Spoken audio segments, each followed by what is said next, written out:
تفضل. بسم الله الحمد لله والصلاة والسلام على رسول الله وبعد. قال المصنف رحمه الله تعالى في كتابه: وعن بريدة رضي الله عنه أن النبي صلى الله عليه وسلم قال: المؤمن يموت بعرق الجبين، رواه الثلاثة وصححه ابن حبان. بسم الله الرحمن الرحيم. الحمد لله رب العالمين، وصلى الله وسلم وبارك على عبده ورسوله محمد وعلى آله وصحبه أجمعين. أما بعد، رب اشرح لي صدري ويسر لي أمري واحلل عقدة من لساني يفقه قولي. رب زدني علما وارزقني فهما وعملا متقبلا. قال المصنف رحمه الله في كتابه بلوغ المرام كتاب الجنائز: وعن بريدة رضي الله عنه أن النبي صلى الله عليه وسلم قال: المؤمن يموت بعرق الجبين، رواه الثلاثة وصححه ابن حبان. Berkata Al-Imam Al-Hafidh Ibn Hajar rahimahullah dalam kitabnya Bulughul Maram, pembahasan tentang Kitabul Janaiz, kitab yang bahas tentang perkara jenazah, dari Buraidah radhiyallahu anhu bahwasanya Rasulullah sallallahu alaihi wasallam bersabda: al-mu'minu yamutu bi'araqil jabin. Orang mukmin itu wafat dalam keadaan dahinya berkeringat, mati dalam keadaan berkeringat. Hadis dikeluarkan oleh Imam yang tiga dan disahihkan oleh Ibn Hibban rahimahullah tabaraka ta'ala. Hadis ini adalah hadis yang hasan. Adapun pengertian seorang mukmin itu wafat dengan dahinya berkeringat,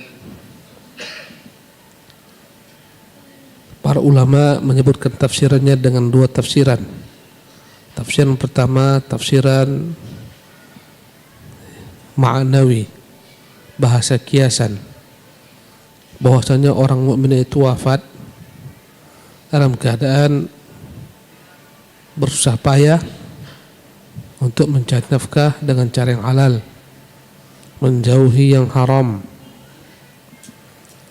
Segala macam upayanya dia kerahkan dengan mencari sesuatu yang halal, meski harus kerja banting tulang, berkeringat, berpanas-panas ria. Yang penting yang masuk ke dalam perutnya adalah sesuatu yang halal dengan jalan yang halal. Yang penting yang dia beri nafkah kepada anak istrinya adalah sesuatu yang halal. Maka inilah tafsiran yang pertama. Dan Allah Subhanahu wa taala mengatakan: walaqad khalaqnal insana fi kabad. Sungguh benar-benar kami telah ciptakan manusia dalam keadaan berletih-letih, bersusah payah. Ya. Jadi orang mukmin wafatnya dalam keadaan letih, ya, dalam kehidupan dunia mencari sesuatu yang halal dalam usahanya. Meski tak kaya, ya, tapi yang jelas halal. Meski tak banyak, yang penting halal. Itulah simbol mereka. Adapun makna yang kedua, ya, yang disebutkan oleh para ulama bahwasanya orang mukmin itu karena kerasnya peristiwa sakaratul maut sehingga dia harus berkeringat menanggung payahnya sakarat agar Allah hapuskan dengannya dosa-dosanya. Tidak ada sakit yang lebih sakit daripada sakarat. Kalau kita masih bisa menjerit, berarti belum apa-apa. Orang mau mati itu tak bisa lagi apapun, menjerit pun tak mampu. Sehingga orang ketika mau meninggal, yang kita hanya saksikan adalah, ya, ghargharah, seolah-olah dia mendengkur menanggung payahnya sakarat. Kata Nabi sallallahu alaihi wasallam, innallaha yaqbalu taubatal abdi ma lam yugharghir. Sesungguhnya Allah akan menerima taubat hamba sebelum sampai pada peristiwa ghargharah. Ya, jadi seorang mukmin begitu sakitnya menahan kematian. Kata Nabi, innalil mauti sakarat. Sesungguhnya kematian itu benar-benar memiliki masa-masa yang menyakitkan, sakarat, membuat orang lupa, tak bisa apapun juga. Dan tujuannya adalah agar Allah mencuci habis dosa-dosa orang mukmin. Ya, agar berjumpa Allah Subhanahu wa taala telah hapuslah semua dosa-dosanya. Karena di antara penghapus dosa adalah segala sesuatu yang menyakiti seseorang apapun dalam dirinya, baik berupa duri yang masuk ke dalam dagingnya saja, Allah akan hapuskan dengannya dosanya. Bagaimana pula dengan sakarat? Bahkan Nabi yang mulia sallallahu alaihi wasallam mengalami 2 kali lebih hebat peristiwa sakarat, karena 2 kali ganjaran beliau sallallahu alaihi wasallam. Maka makna hadis yang kedua, seorang mukmin benar-benar ya dalam rangka merenggang nyawa berkeringat karena berpeluh karena dahsyatnya peristiwa sakarat yang dengannya Allah Subhanahu wa taala menghapuskan dengannya dosa-dosanya. Ya, orang sakit parah Allah hapuskan dengannya dosanya. Yang tak sakit parah ketika sakarat, dan itulah peristiwa yang paling sakit. Ketika itulah dengannya Allah hapuskan dosa-dosanya. Ya, sakarat itu sama saja, tak ada beda. Mati di atas tempat tidur, mati dibakar, mati ditikam, di atas saudara, tenggelam, semuanya sama. Rasa sakarat tak beda-beda, semua sama. Ya. Tapi orang-orang mukmin dalam kondisi sakarat ada yang meringankannya, yaitu janji-janji Allah Jalla wa'ala, turunnya malaikat-malaikat yang menghibur mereka. Innal ladzina qalu rabbuna Allah thumma istaqamu tatanazzalu alaihimul malaikah. Sungguhnya orang-orang yang berkata Tuhanku Allah, kemudian mereka istiqamah dengan perkataan yang mereka iringi dengan amal, akan turunlah kepada mereka malaikat-malaikat, maksudnya ketika sakarat, yang mengatakan alla takhafu wa la tahzanu, jangan khawatir, jangan takut. Wa abshiru bil jannati allati kuntum tu'adun, bergembiralah dengan surga yang dijanjikan untuk kalian. Ini yang meringankan mereka. Wallahu ta'ala alam. Tafadhal. أحسن الله إليكم. وعن أبي سعيد وأبي هريرة رضي الله عنهما قال قال رسول الله صلى الله عليه وسلم لكنوا موتاكم لا إله إلا الله رواه مسلم والأربعة. Adapun berikutnya, wa an Abi Sa'id wa Abi Hurairah radhiyallahu anhuma, dari Abu Sa'id Al-Khudri dan Abu Hurairah, semoga Allah meridhai keduanya. Qala, kedua-duanya pernah berkata, qala Rasulullah sallallahu alaihi wasallam, bersabda Rasulullah sallallahu alaihi wasallam, laqinu mautakum, talkinkanlah orang-orang yang akan mati di antara kalian, la ilaha illallah, kalimat la ilaha illallah, rawahu Muslim wal arba'ah, diriwayatkan oleh Imam Muslim dan imam yang 4, Abu Daud, Tirmidzi, Nasai, Ibnu Majah. Kata-kata mautakum, ya, maknanya adalah orang dalam keadaan mau mati, bi'tibari ma sayakun. Karena praktek yang diajarkan Nabi SAW adalah mentalkilkan orang yang mau mati, bukan setelah mati. Hadis ini penjelasannya adalah praktik Nabi SAW, ya, ketika menghadapi Abu Talib yang akan wafat.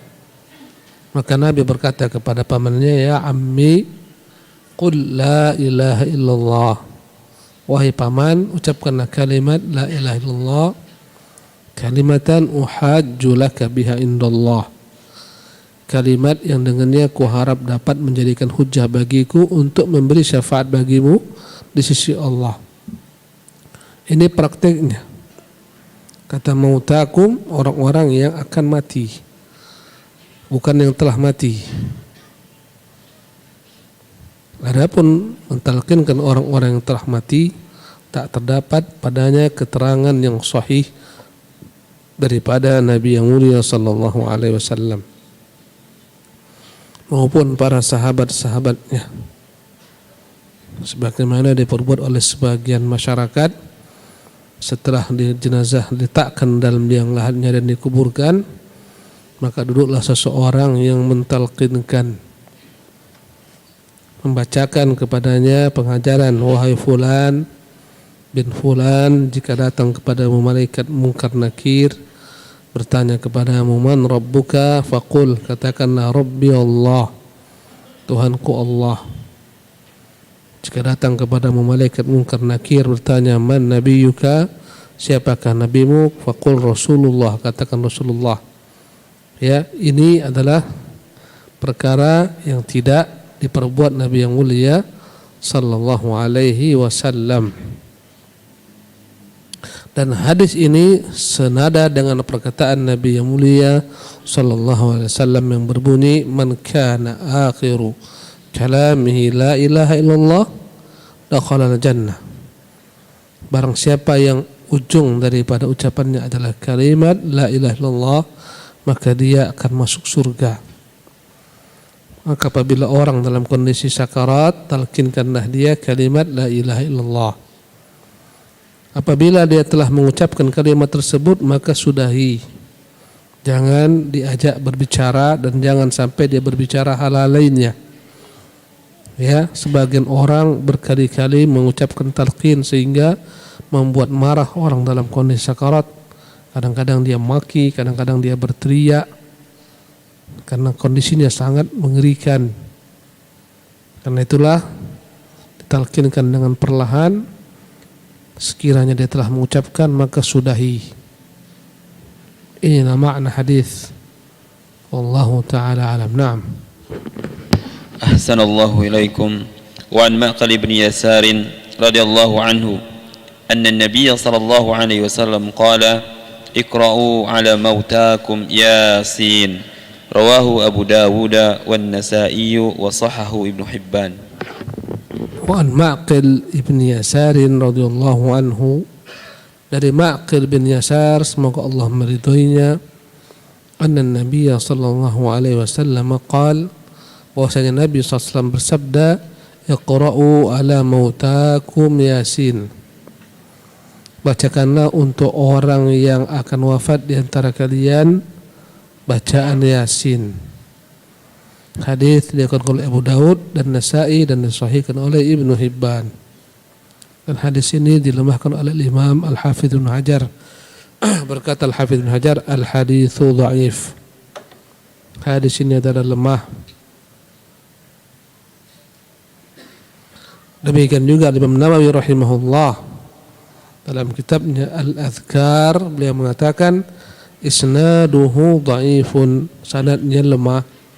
Fafihi majhulan, dalamnya terdapat juga dua perawi yang tidak dikenal, namanya majhul. Perawi yang tak dikenal meriwayatkan hadis kecuali satu dua hadis, namanya majhul. Ada dua perawi yang tak dikenal. Ya, Ibnu Hajar juga mengatakan a'allahu Ibnu Qattan bil ittirab. Ibnu Qattan menyebutkan cacatnya hadis ini dengan adanya kontroversial dalam redaksinya.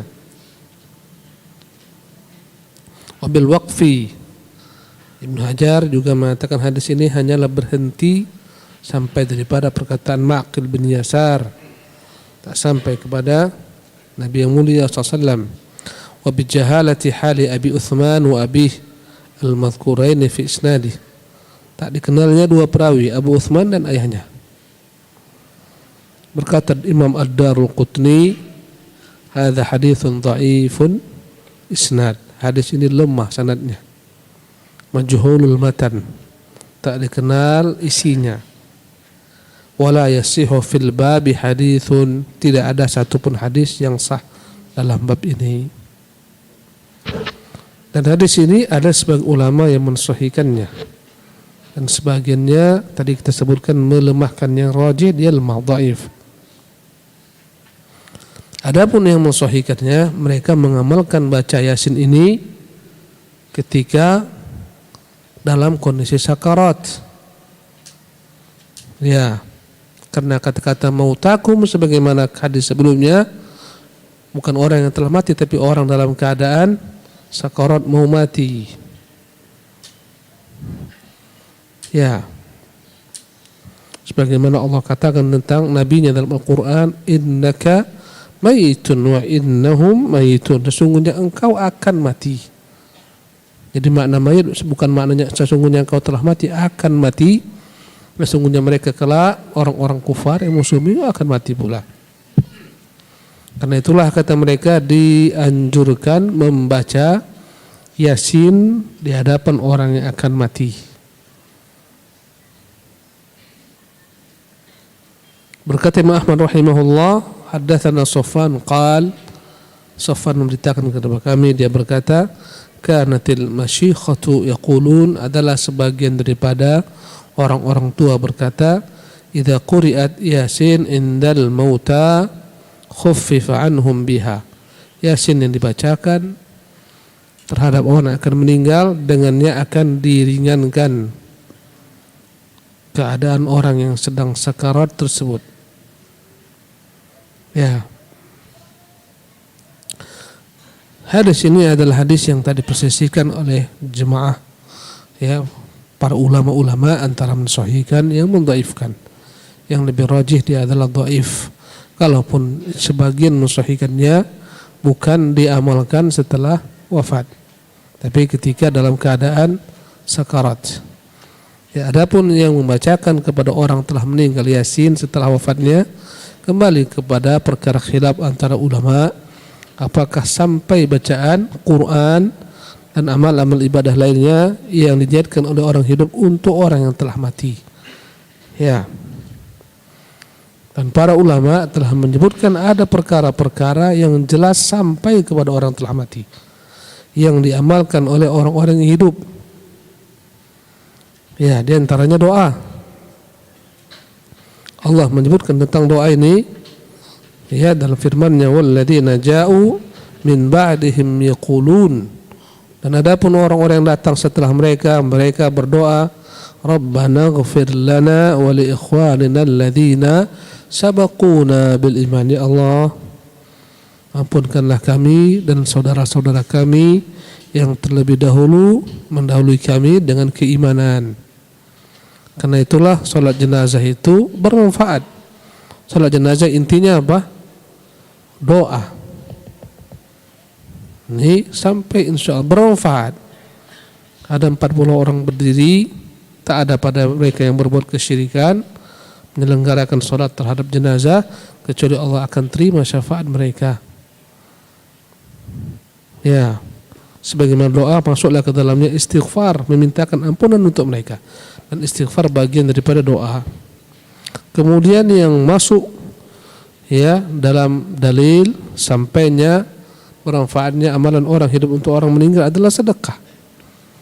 Baik sedekah tersebut adalah sedekah yang dia lakukan ketika di dunia dalam bentuk sedekah jariyah, membeli sebidang tanah, membangun masjid, ya, mengalir pahalanya terus menerus. Ataupun sedekah orang yang hidup untuk orang yang telah meninggal.